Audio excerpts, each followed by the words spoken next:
بسم اللہ الرحمن الرحیم۔ شروع کرتی ہوں اللہ کے نام سے جو بڑے مہربان اور نہایت رحم کرنے والے ہیں۔ ہم نے سورہ کہف کا سلسلہ شروع کیا ہے۔ آج تیسرا جمعہ ہے اور تیسرا رکوع ہے۔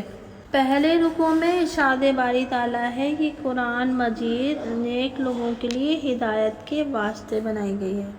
اصحاب کہف کا حصہ بیان کیا گیا ہے۔ یہ کچھ نوجوان تھے جو ایک بے دین بادشاہ سے بھاگ کر ایک غار میں جا کے پناہ لے لیتے ہیں اور حق تعالیٰ سے دعا کرتے ہیں کہ اے ہمارے پروردگار، ہم کو اپنی رحمت کا سامان عطا فرما دیجیے۔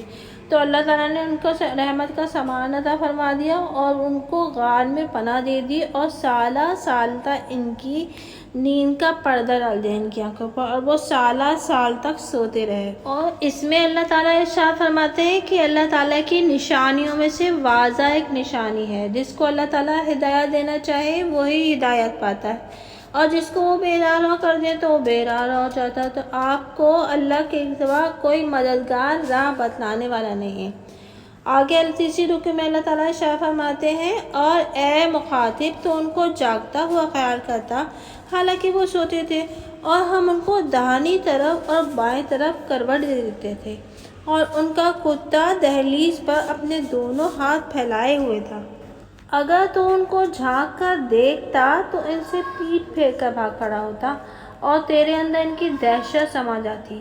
اور اسی طرح ہم نے ان کو جگا دیا تاکہ وہ آپس میں پوچھ پاچھ کریں۔ ان میں سے ایک کہنے والے نے کہا کہ تم کس قدر رہے ہوگے؟ بعضوں نے کہا کہ ایک دن یا ایک دن سے بھی کچھ کم رہے ہوں گے۔ دوسرے بعضوں نے کہا یہ تو تمہارا خدا ہی کو خبر ہے کہ تم کس قدر رہے۔ اب میں اپنے میں سے کسی کو یہ روپیہ دے کر شہر کی طرف بھیجوں، پھر وہ تحقیق کرے کہ کون سا کھانا حلال ہے، سو اس میں سے تمہارے پاس کچھ کھانا لے آئے، اور کام خوش تدبیری سے کرے اور کسی کو تمہاری خبر نہ ہونے دے۔ اگر وہ لوگ کہیں تمہاری خبر پا جائیں گے تو تم کو یا تو پتھروں سے مار ڈالیں گے یا تم کو اپنے طریقے میں پھیر لیں گے، اور ایسا ہوا تو تم کو کبھی بھلا نہ ہوگی۔ اور اسی طرح ہم نے لوگوں کو ان پر مطلع کر دیا تاکہ وہ لوگ اس بات کا یقین کر لیں کہ اللہ تعالیٰ کا وعدہ سچا ہے، اور یہ کہ قیامت میں کوئی شک نہیں۔ وہ وقت قابل ذکر ہے جبکہ اس زمانے کے لوگ ان کے معاملے میں باہم جھگڑ رہے تھے، سو ان لوگوں نے یہ کہا کہ ان کے پاس کوئی عمارت بنوا دو۔ ان کا رب ان کو خوب جانتا تھا۔ جو لوگ اپنے کام پر غالب تھے انہوں نے کہا کہ ہم تو ان کے پاس ایک مسجد بنا دیں گے۔ بعض لوگ تو کہیں گے کہ وہ 3 ہیں، چوتھا ان کا کتا ہے، اور بعض کہیں گے کہ وہ 5 ہے، چھٹا ان کا کتا ہے۔ یہ لوگ بے تحقیق بات کو ہانک رہے ہیں، اور بعض کہیں گے کہ وہ 7 ہیں اور 8واں ان کا کتا ہے۔